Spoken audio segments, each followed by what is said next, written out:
Hello, everyone, and welcome to our 7th webinar in the IELTS from Start to Finish series. Tonight, we're going to guide you through the steps you'll need to achieve an overall Band 7 on your test, and also share some common mistakes that might stop you from achieving your desired score.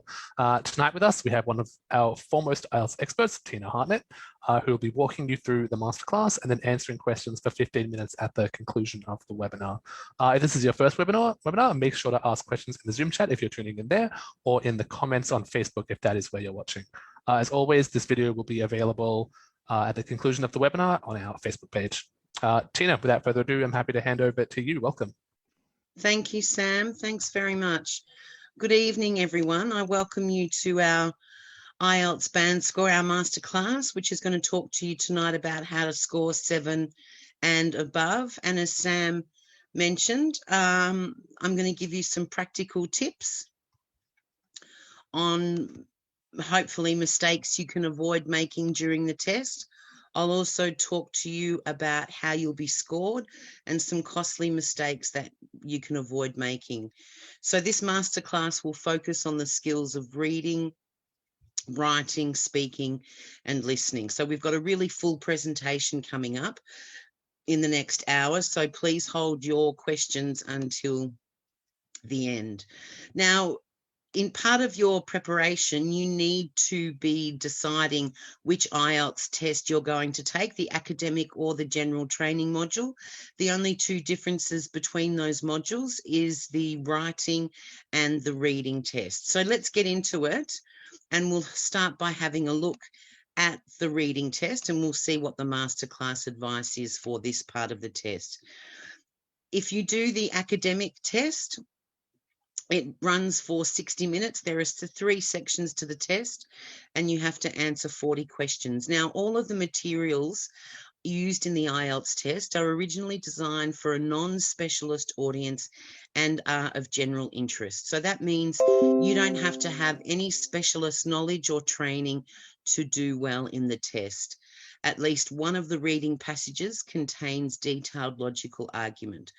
So as I said before, there are 40 questions with 3 reading passages. So there's between a total of 2,200 to 2,750 words. Now that's a lot of words to read, but hopefully you won't be reading all of those words. Now, the difference with general training is that it has a different objective to the academic reading test.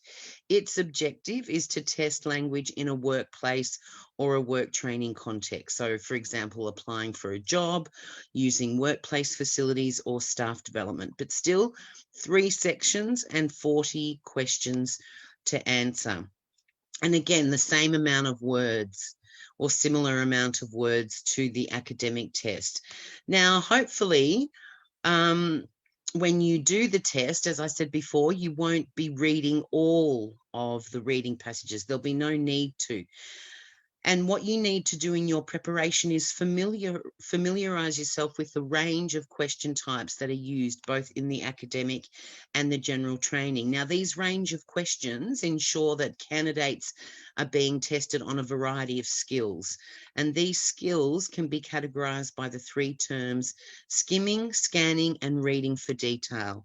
Now, the key purpose of these skills is to improve your reading speed and efficiency. So for those of you who aren't too sure about the difference, skim reading is when you're reading for the general gist, or the main idea. So you're reading, your eyes are moving very quickly over the text. You're just really skimming over quite quickly all the words just to get the main purpose or content. And this is a skill that you would often use in your first language. You don't need to read every word or sentence. So try and practice this when you read in English. Scanning is when you're reading to locate a specific piece of information. So it could be a time, a date, a name, but usually just one specific piece of information. And reading for detail, that's intensive reading. So that's when you will need to read every word, but you'll only ever have to read part of a passage in detail. And this brings me to a common mistake in the reading part of the test: reading the whole text in detail instead of reading the questions first, always read the questions first. That's so you'll find out what you have to do. So, for example, if you have to match headings to sections of the passage, read the headings first so that you can focus on the main ideas you need to look for. Some candidates make the mistake of trying to read and understand every word. That's about 900 words in the reading passage. Whereas if you skim read the text, you might be able to answer 6 questions if it's matching headings to paragraph, and then read just 300 words, say the last 2 paragraphs in detail, to do a gap fill task with 7 questions, okay? So as I said before, you don't need to be a specialist on the topic. So for example, if the text is about sharks, you don't have to be a marine biologist to get all the answers. The IELTS question paper production process is very strict, and it's trialled extensively before any questions go live. So no candidates will be disadvantaged, no matter what their background is or what they've studied. So that's why we can say with confidence that IELTS tests your reading skills and not your knowledge. So you need to familiarize yourself with the different question types that you'll encounter on the reading paper. So there'll be 40 questions, and there'll be a range of question types that are used because they all test different skills. So the answers come, so if we look at these question types here, multiple choice, identifying, and the short answer, they've all got an asterisk next to them. That means that the answers come in the same order as the questions for most of those question types. So this helps you find where to look for the right answers. But there might be matching information to a paragraph, or matching headings to a paragraph, or doing some sentence completion. You might have to complete a notes in a summary or a diagram, or complete a table. You might have to label a diagram. There might be questions where you have to identify the writer's views or claims for such as yes, no, or not given. Which, let me just ask you, have a think about this. How often do you read a serious English language newspaper? I don't think we have the facility to do any polling during this webinar, but just think about how often do you read a serious English language newspaper or magazine? Is it every day, 2 or 3 times a week, once a week, or rarely? And if you're answering number 3 or 4, I would like to encourage you to do some more reading. Now, a common question type that you'll encounter on the reading test is a true, false, or not given. So this is where you have to identify what the text is saying. And if the statement is true, then the statement in the question agrees with the information that's in the writing passage. If the statement is false, it contradicts the information in the reading passage. And if the answer is not given, then that means there's no information at all in the reading passage about what's being asked in the question. Now, remember, the statements in the questions won't be expressed in exactly the same way as in the text. So look for key words in the statements and find similar words or phrases in the text. So when you're reading the questions, try and think of some synonyms for words that are associated with the main words in the question. So remember, I said to you before, read the questions first. So if we have a look at the first question, Aboriginal Australians are descended from the inhabitants of Africa, and we do some word association. We can think of another word form of descended is descendant. A synonym of descendant is ancestors. And again, if we do some skimming, we'll find we find the word ancestors in the second line of the first paragraph. Okay, so we're using skimming there to help us locate the answer. In the second question, ancestors of the Aborigines settled in Australia about 80,000 years ago. That means we're looking for a number. And we know when we skimmed the first paragraph, we saw 80,000. But again, if we're scanning, because we're looking for a specific number, we'll find 50,000 there in the second paragraph. And that might be a clue as to where we'll locate the answer.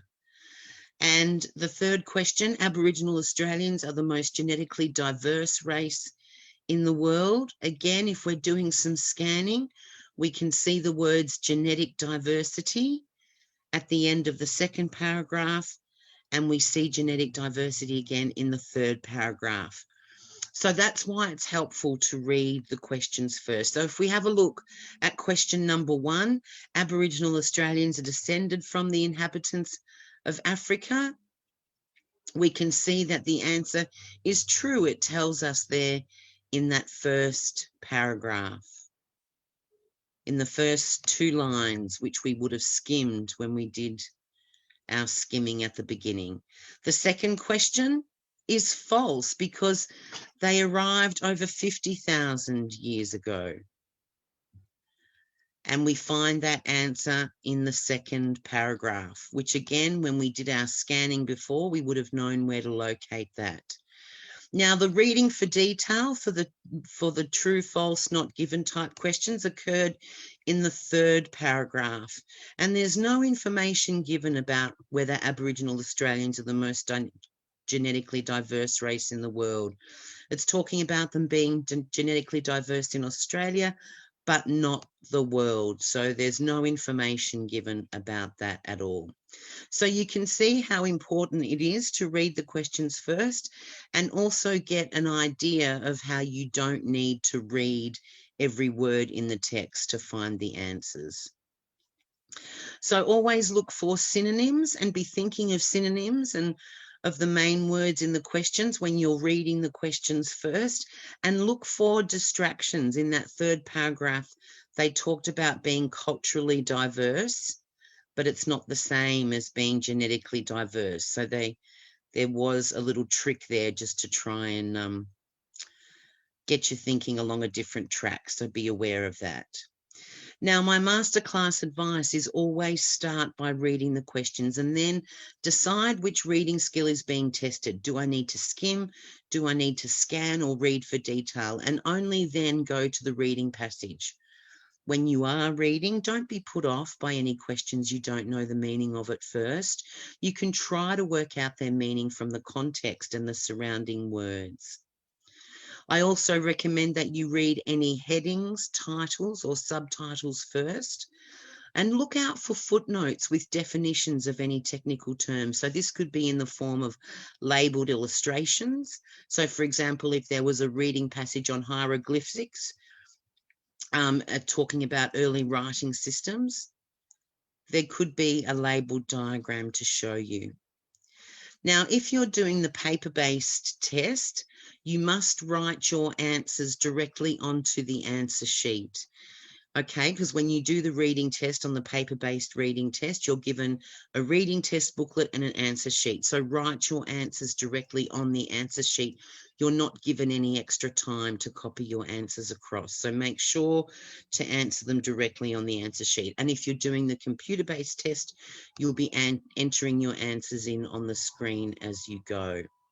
Now, you've got to answer 40 questions in 60 minutes. So answer the questions that you find easiest first, and then go back to any unanswered questions if you have time.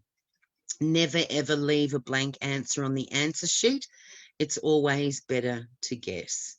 And if you need to do any writing, if you're doing the paper-based test and you want to write some notes on your reading test booklet, you're allowed to do so. The examiner doesn't look at that booklet. And if you're doing the computer-based test, you're given a scrap piece of paper and a pen to make some notes. Okay, so let's move on now to the writing part of the test. And this is the test that candidates have the most problems with. Now, as I mentioned before, whether you do the academic or the general training module, the differences lie in the reading and the writing test. So let's have a look at the academic writing test first.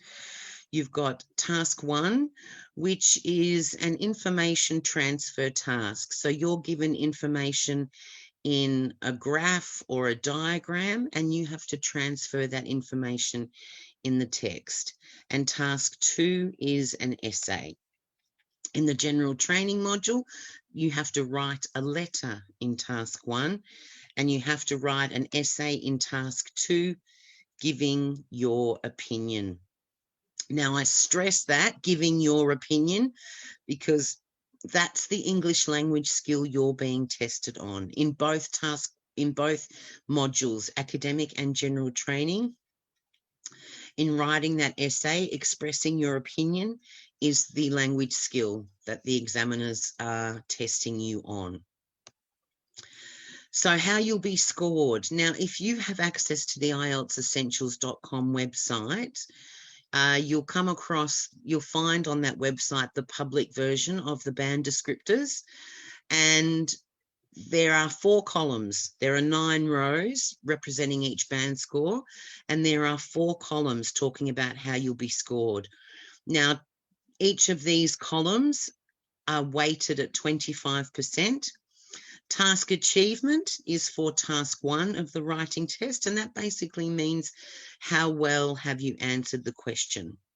Task response is for task 2 in the essay, so how well have you responded to the question. The next criteria is coherence and cohesion. So that basically means how well does your message flow? Have you used linking words to connect your ideas together? Have you used paragraphing? That's very important. Next criterion is lexical resource, which is a fancy word for your vocabulary. So have you been able to use a wide range of words to express yourself precisely, or have you used simple words repetitively? And the last criteria is grammatical range and accuracy. So again, have you used a wide range of grammar structures flexibly? Have you used a range and a mixture of simple and complex sentences? And that's how accurate are you in using those sentence structures? So this is the format of the question type for task 1. You have to summarize in your own words information that's presented either in a graph, a table, a chart, or a diagram. You must write 150 words, and you've got 20 minutes. We recommend only spending 20 minutes on task 1. So as I said before, this task is essentially an information transfer task.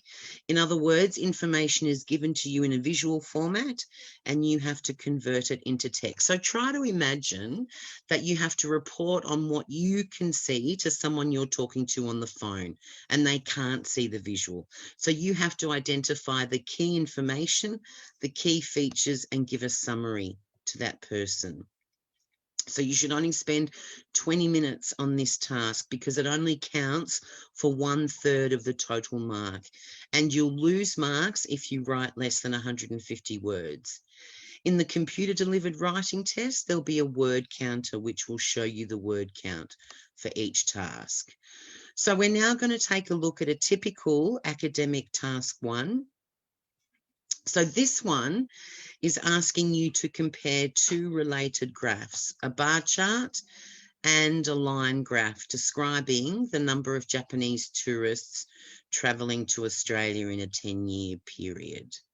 So you've got a bar chart and you've got a line graph there. So you've got to think about how you're going to set out this information. Are you going to describe the bar chart first and then the line graph second? But think about also too how you're going to write your introduction. Think about how you're going to highlight the key features with figures, and also think about your overview. And I'll talk more about the overview in a moment. Now, the introduction's important. It includes the what, the where, and the when of all the information, okay? So let's have a look at this particular introduction. Now, this introduction covers the what, the where, and the when, and it skillfully includes the instructions, while at the same time, it adapts the grammar to suit the new sentence structure. So there's no need to explain to the examiner what the X and the Y axis do. So that's my first rule for the masterclass: write an introduction. Okay, That's really, really important. So this is a good one. The chart and graph compare the number of Japanese who spent their holidays overseas from 1985 to 1995 with the proportion of them who visited Australia. Now, the next rule was to highlight the key features, and that was only the most important information, and highlight the key features with figures, as in this sample answer. Now, in 1985, only about 5 million Japanese travelled abroad, after which the number increased steadily. By 1990, the figure had more than doubled to 11 million. Apart from a slight drop the following year, the upward trend continued until the end of the period when numbers reached over 15 million. So when you're highlighting the key features are what is the most of something, what is the least of something. Has the trend been a similar trend? Has there been continual growth? Or has there been a counter trend, something that's important or unusual? It's only the most important information that you need to describe. Now, this candidate chose to describe the bar chart first and then the line graph, okay?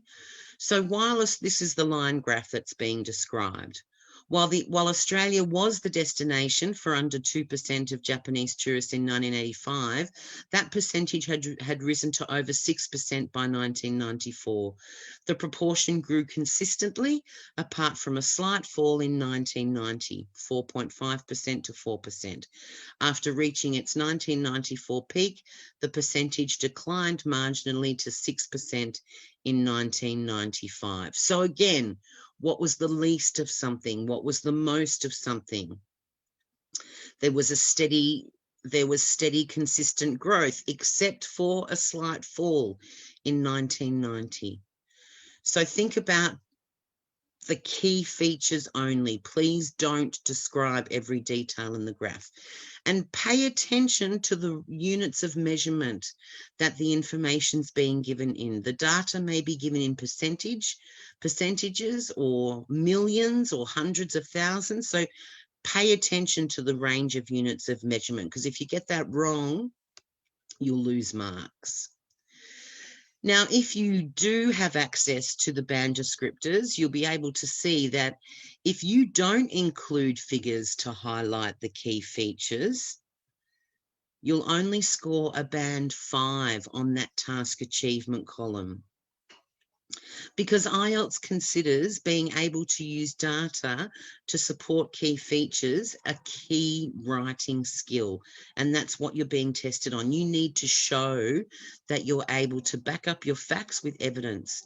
And as we know from the band descriptors, examiners assess your ability in writing to highlight the key features with figures. And as I said, just how well you do that is rated in the task achievement column. Okay, so check out that in the band descriptors. If you want to get a band 7 says clearly presents and highlights the key features, and that's what you're aiming to achieve. So remember what I said, just the most important information, and always back it up.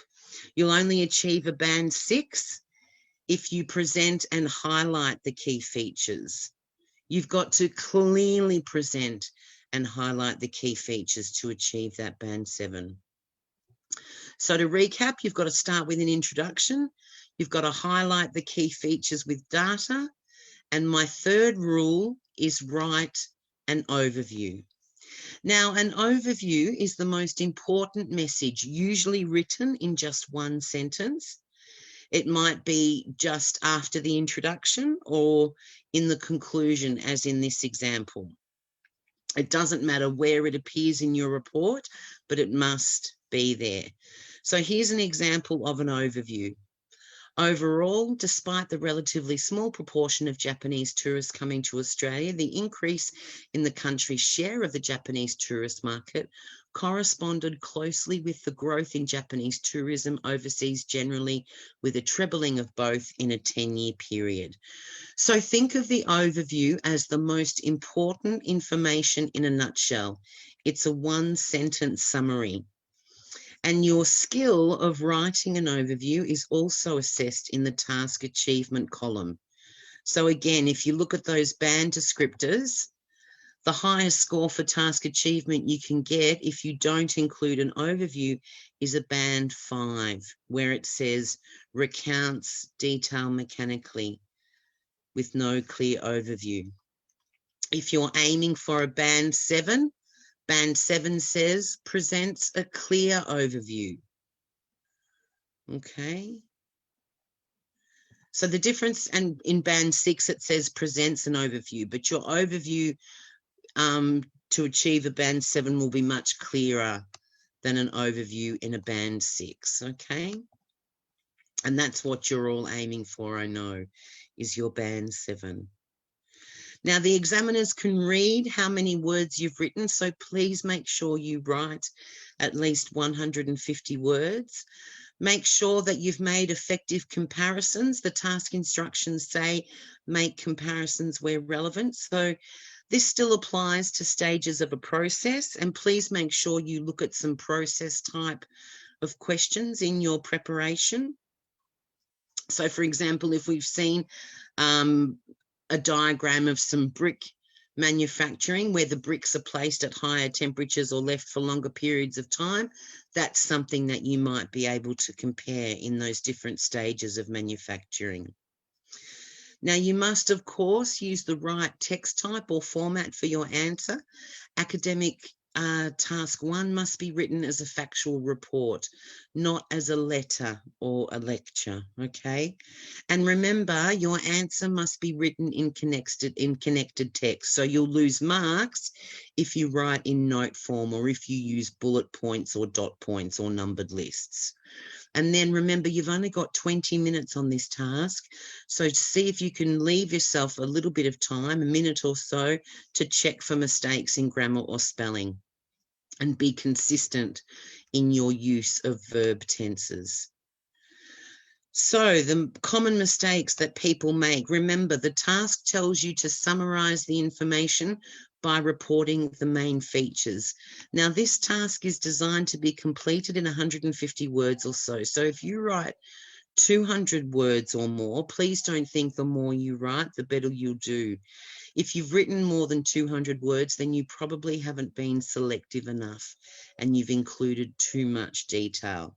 So you should aim to just identify trends or patterns rather than describing every detail that occurs. Remember, the task instructions report the main features. Please don't interpret the information or speculate on why changes occurred. You're not asked to explain why, for example, there was a small decline in numbers of Japanese tourists in Australia and Australia's share of tourists in the early 90s. Just report the information factually. And as we've seen, not using data to support the key features and not writing an overview are both mistakes that will lose you marks. Now, if you have to describe a process, as I mentioned before, let's give another example of how bees make honey. So you're given a series of pictures showing how bees make honey. Make sure you identify all the stages of the process and don't miss any of those stages out. And your overview will state how many stages are involved in that process, okay? Examiners will also be assessing on how well you use sequencing words to make clear the order of the stages in the process. So using phrases like the first stage, the following stage, after that, next, in the final stage. And your ability to do that is rated under coherence and cohesion. So let's have a look now at the essay. For task 1, for the academic and the general training module, you have to write an essay in task 2. We don't have time to look at a general training task 1 letter in this webinar, but again, make sure if you're doing the general training module that you have a look at some examples of letters that you might have to write. Now, the essay types that you'll encounter, whether it's academic or general training, are both similar. So you'll either have an opinion essay to do, a discussion essay, a multi-part question, or it could be a multi-part question and opinion. And a multi-part question, number 3 or number 4, are typical questions that you'll come across in a general training essay. Now let's have a look at an opinion essay. Now remember, the task 2 essay accounts for 2/3 of your writing marks. So please make sure you spend that 40 minutes doing it. But you shouldn't start writing as soon as you see the task. First, you have to analyze the task and decide on the right approach to take, because each task requires different approaches. So if we look at this question, some people believe the increasing popularity of shopping as a leisure activity is a positive trend. So that's the topic. Here's what you have to do. To what extent do you agree or disagree with this opinion? Now, in this part of the question, you need to ask yourself, how many parts of this task do I need to address? Do I have to write about agreeing and disagreeing, or do I only have to write about one part, agreeing, for example? Now, remember, you've got 40 minutes to spend on this task, and it must be 250 words. Now, if you're looking at this question, you're probably thinking that you have to address 2 parts, because if you want to achieve a band 7, it says addresses all parts of the task. But there's only one. You don't have to address 2 parts of this task. There's only one part. And this type of question requires only your position. Do you agree or disagree with this opinion? So it only requires your position, but it must be well developed with plenty of supporting ideas. It doesn't require the opposing viewpoint to be discussed. Although if you wanted to, you could. A balanced essay would also be acceptable, but your position as the writer must be clearly and consistently expressed throughout. Let's have a look at the next one. This is a discussion essay. So again, some people believe the increasing popularity of shopping as a leisure activity is a positive trend. Others believe it's harmful to individuals. That's the topic. Here's what you have to do. Discuss both these views and give your own opinion. So again, if you're thinking to yourself, how many parts of this question do I need to address? This is where you find out. Discuss both these views and give your opinion. So you have to talk about why some people think the increase of shopping as a trend is positive. And you have to talk about why some people think it's harmful, and you have to give your opinion. So there are 3 parts of this task that you need to address. Okay? And again, if you want to get that band 7, you have to address all parts of the task. Our next essay type is a multi-part question and essay. Now, again, you've got to analyze the task first. So shopping is becoming more and more popular as a leisure activity. However, some people feel that this has both positive and negative effects. Why is shopping so popular? What effects does its increase in popularity have on individuals and on society? So again, ask yourself, how many parts of this question do I need to address? Because I want to get that band 7 where it says addresses all parts. Now, you might think, oh, I have to talk about why shopping is so popular, and then I have to talk about the effects of shopping. So that's 2 parts. But I would suggest to you to go back and read it again, because there are 3 parts. You have to talk about why shopping is so popular, and you also have to talk about what effects its increase in popularity has on individuals, and you also have to talk about the effects that the increase in popularity has on society as well. Now, if you're looking at those band descriptors, if you only write about why shopping is so popular, or if you only wrote about the effects that shopping has on society, you would only get a band 5 because that says addresses the task only partially. And only addressing part of the task will limit you to a band 5, whether you do academic or general training.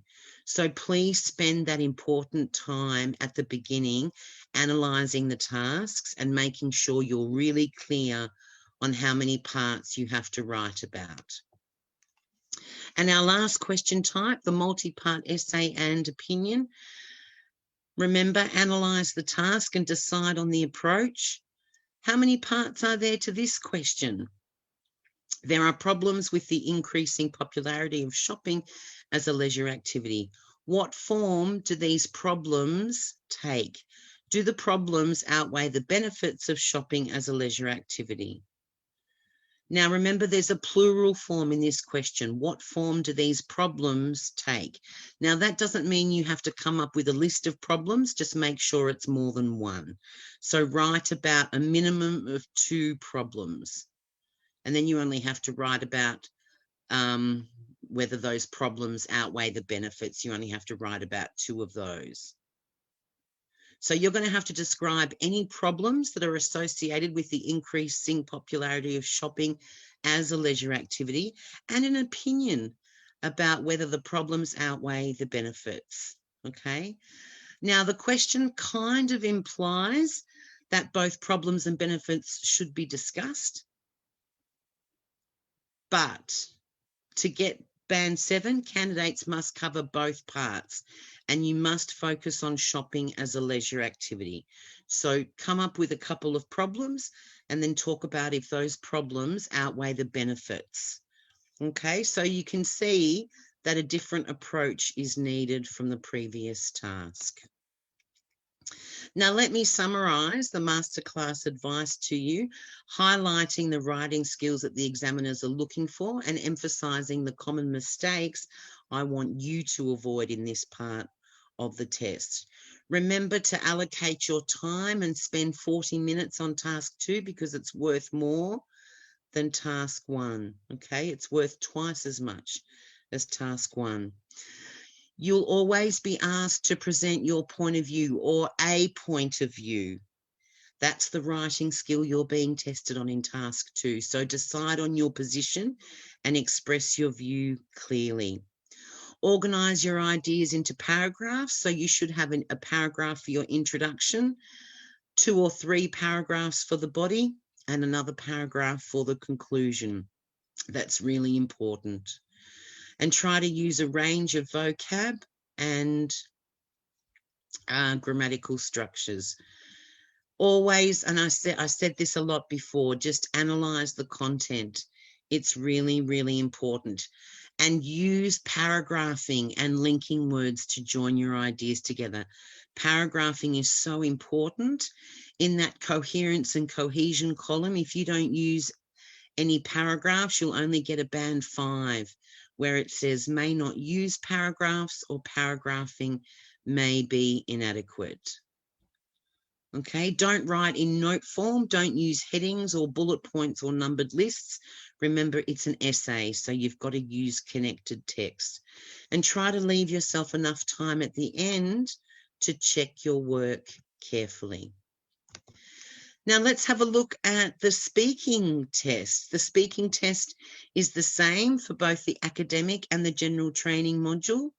One of the wonderful advantages of having an IELTS speaking test is it is with a real life human being. You don't have to talk into a computer and you're sitting face to face with an examiner, which allows for real life communication between the candidate and the examiner.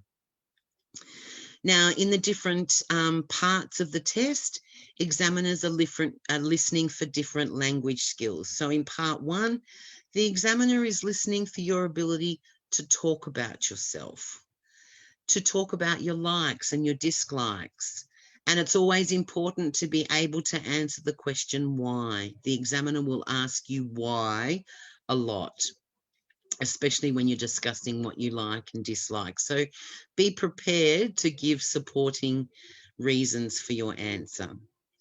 Part 2, you're being assessed on how well you're able to organise and present a short talk.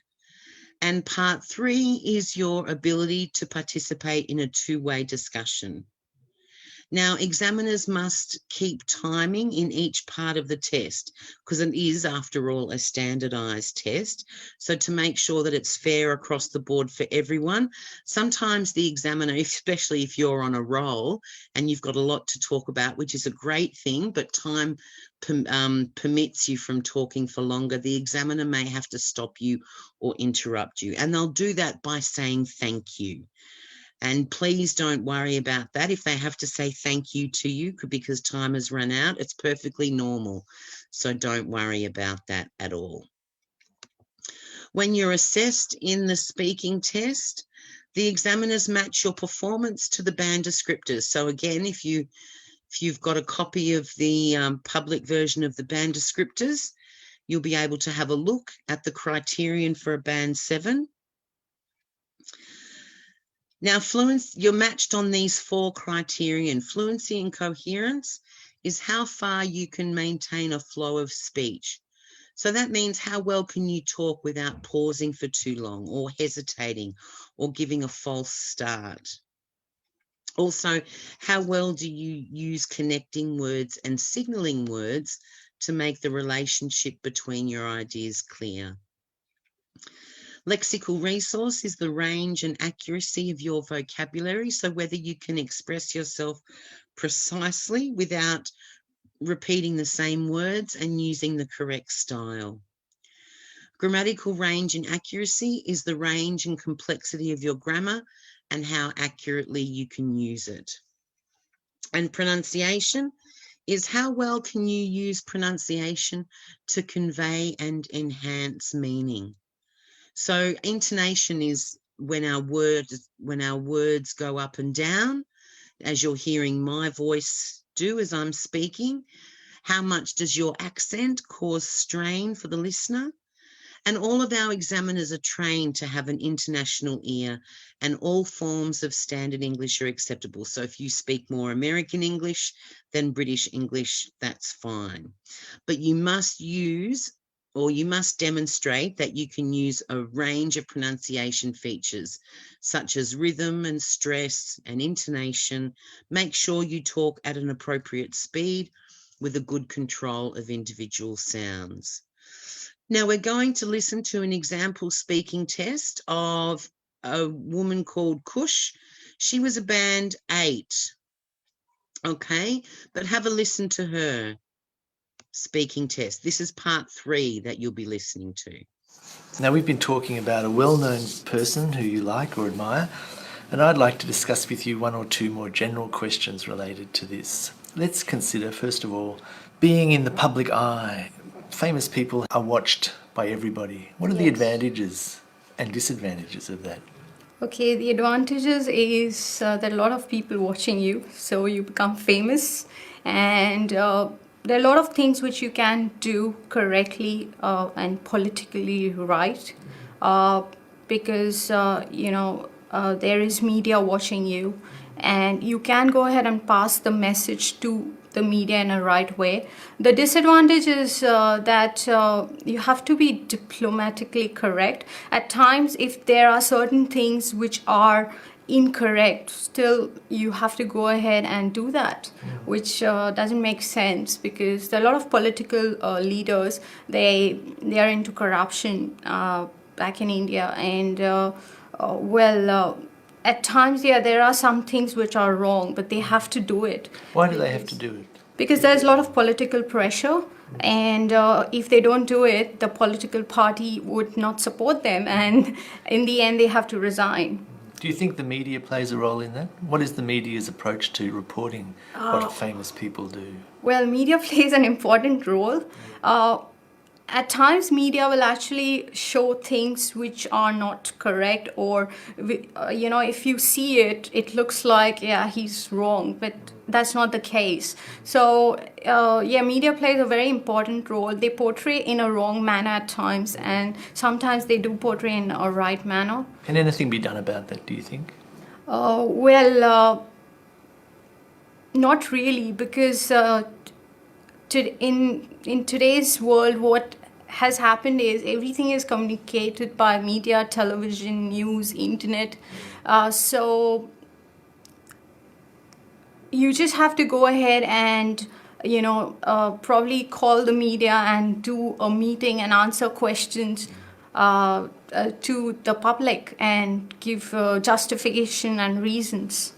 Very often the media reports on the most trivial things in important issues, but people are fascinated by those things. Why are people fascinated by it? Because these days people like to listen to gossip and trivial things. They're not interested in the bigger part, what's happening. They have a simple life. They would like to live it their way. They are not bothered what is happening within the country. There are only few people you see are really interested in knowing about the country and getting all the information and reacting. Let's go on and talk about this celebrity culture. How are famous people used by advertisers nowadays? Famous people are really used for advertising because, one, they can promote the product, and two, there are a lot of fans. They're fans. So obviously if they are using that product, what will happen is those fans will actually use that product, and of course it's a money-making business. I mean, if Mahatma Gandhi wore a watch of Swash, I would wear it. Yeah, I would wear it. I was like, oh, he wore it, I'll wear it. The use of famous people in advertising and other things, do you think that has a negative effect, especially on young people? At times, yes. There are some of the advertisements which are not meant or not, they are offensive to younger generations. So at times, yes. Do you think that famous people can influence public opinion beyond just selling things? They can make people vote differently or believe? Yes, they can. They influence a lot of people today. Even cricketers or any kind of famous personality, they influence the public, to do things. How do you feel about that? I'm fine with that, as long as, at times I do like, but then at times I don't like, so I don't bother much. All right. Well, thanks, Khush. That's the end of the speaking test. Thank you. Okay, so let's have a look at what the examiner's comments were about Khush. She is a clear example of a Band 8, and her performance is consistently high across all the criteria. So remember, when I explained to you in the previous slide, in terms of fluency and coherence, Khush speaks fluently. She gives quite long and detailed responses without losing coherence. She does hesitate sometimes, but this is only related to the actual content of what she's saying and only occasionally to search for language. And she uses fillers such as, I mean, and these cover up her hesitation. She also uses linking words and markers very naturally. Phrases like, that's not the case, and I'm fine with that. Her lexical resource is wide and allows her to talk about a range of topics flexibly and precisely, with many examples of excellent range. So political pressure, into corruption, today's world, promote the product, a money-making business. So good use of collocation there. Only occasionally does she make any mistakes. She says, do a meeting and in a right manner. She also uses a wide range of grammatical structures with a high degree of accuracy, and she makes only minor errors occasionally. And in regards to her pronunciation, she uses it well to reinforce meaning with rhythm, stress, and intonation all used well. Okay, only occasional problems with word stress and some formation of the TH sound. So she's a clear example of a band 8. Okay. So let's have a look at the masterclass advice. Try to do as much as you can in English before the test. Try to speak at a steady pace. Now, in part 1 of the test, you're always going to be asked about the work you do, or about do you work, or are you a student, or about where you live. So it's good to have practiced what you can say about where you live and what you do, but avoid memorizing answers, okay?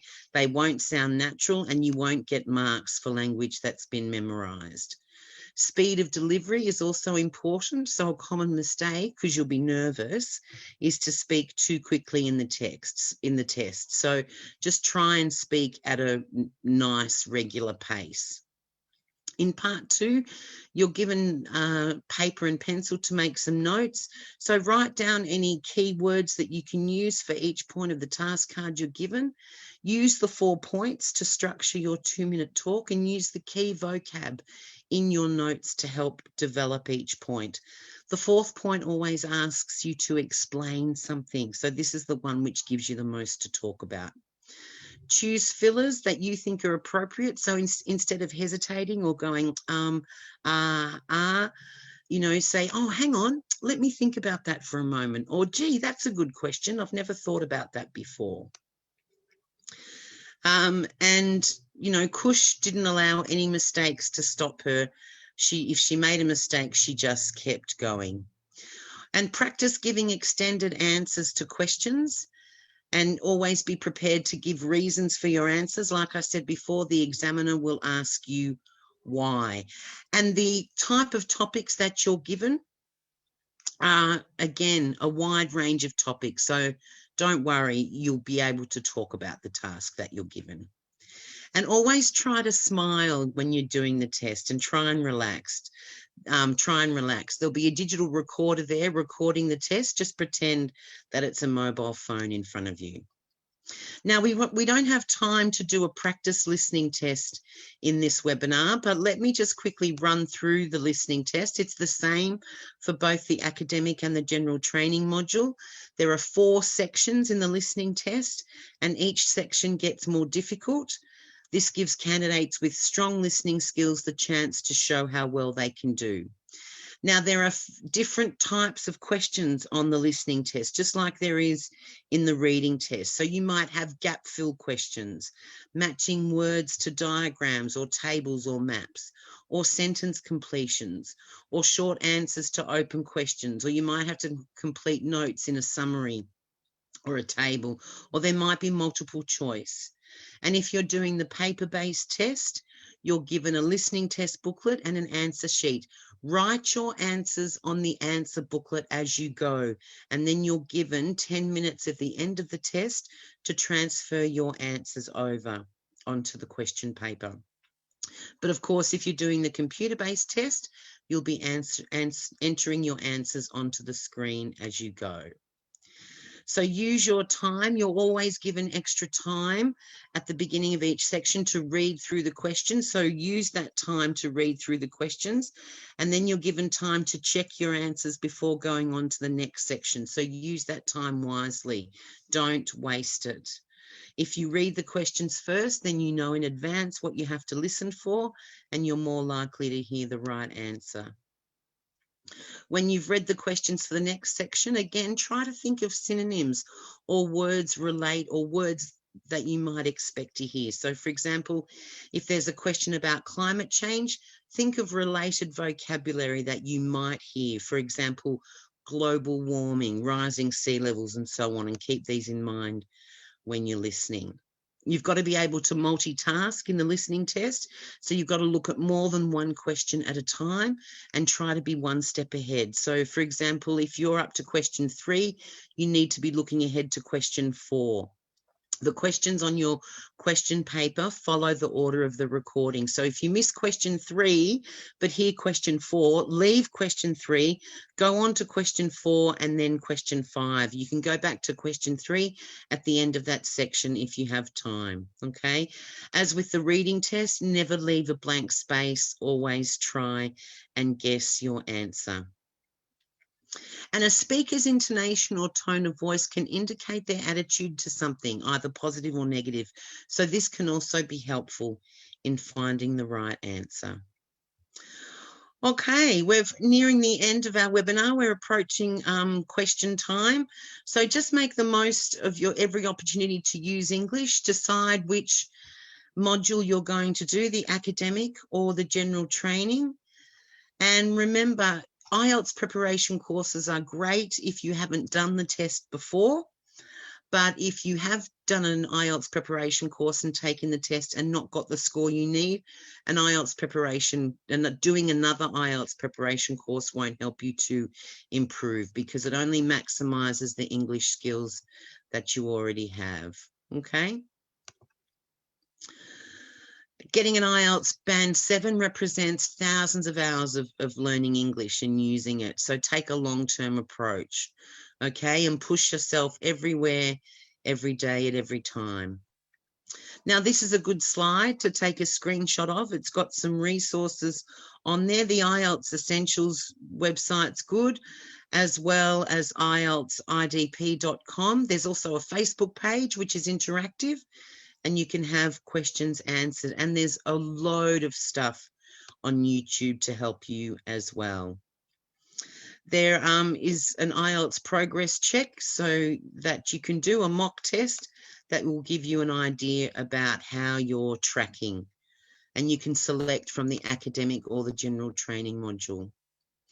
So the next webinar is the IELTS Writing Task 1. And you'll get some live feedback from an IELTS expert on the 1st of July at 5 p.m.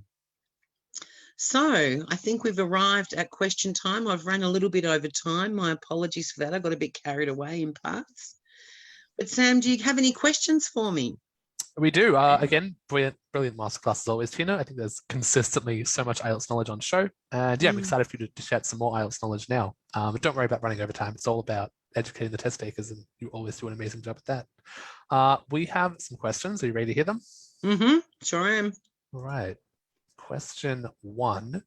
What are some ways to sharpen listening skills for non-native English speakers? For non-native English speakers. I think listening to the radio, listening to talkback radio is really good. The ABC radio is very good. It's all talking. There's not a lot of commercials on there. So that's something to help you improve your listening. Also watching television as well, or movies in English. And of course you can't beat practicing your speaking with a native speaker. That helps your listening as well. But I would definitely recommend ABC radio or podcasts. There's loads of stuff out there in English. Podcasts is another good one. Yeah, I agree. Podcasts are an amazing one, and I think they're very easily accessible from all across the world. Yeah.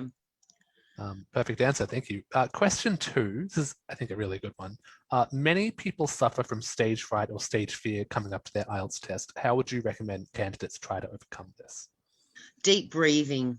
Really seriously, deep breathing can help a lot. And usually I think the candidates feel most nervous before their speaking test and before the other parts of the test as well. So just sort of breathing deeply in through your nose and really filling up your belly with air on the count of 5, holding it in for 3 and then releasing it onto the count of 5. And doing that 4 or 5 times, you'll really start to slow your body down and calm your mind. But deep breathing is my number 1 go-to for any stress or nerves. Yeah, I agree. I always really enjoy your answers on stress and anxiety, because I think you answer them perfectly. So thank you, Teena. Thank you. Question 3, very similar. How do you think I can reduce my stress and worry while reading during the IELTS test? Well, again, using those skills that we talked about in the reading part of the test, just focus on reading the questions first. Keep your attention on, do I have to skim, scan, or read for detail?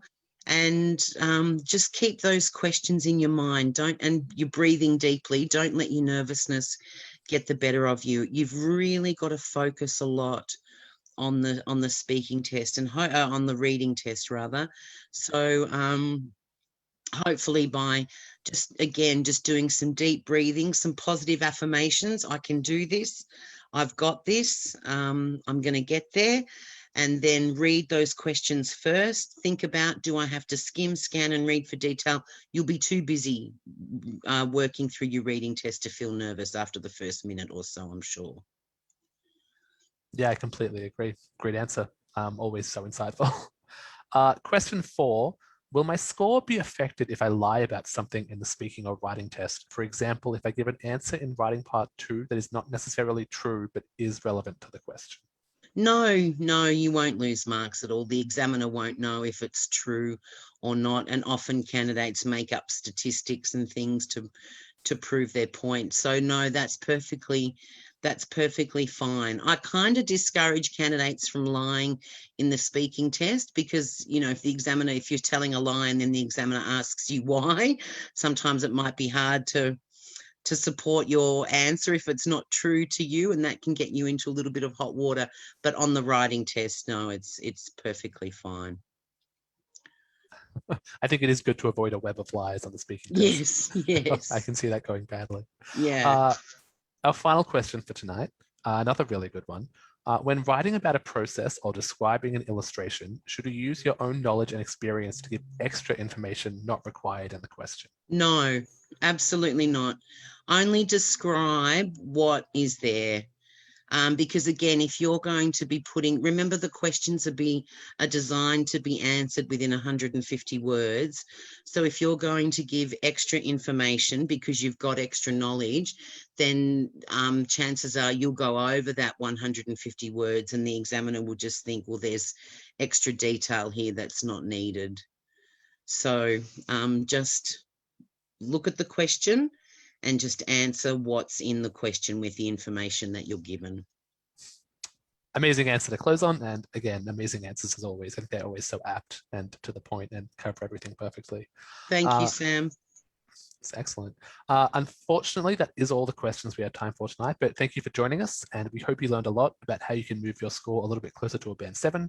A huge shout out and thank you to Teena for running the masterclass so informatively and for the answers you've just taken us through.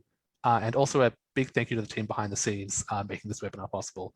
We'll be back in 2 weeks with our next webinar where we'll walk through an IELTS writing task 1 with live expert feedback. That's all for tonight. Thank you very much for joining us and good night. Thank you.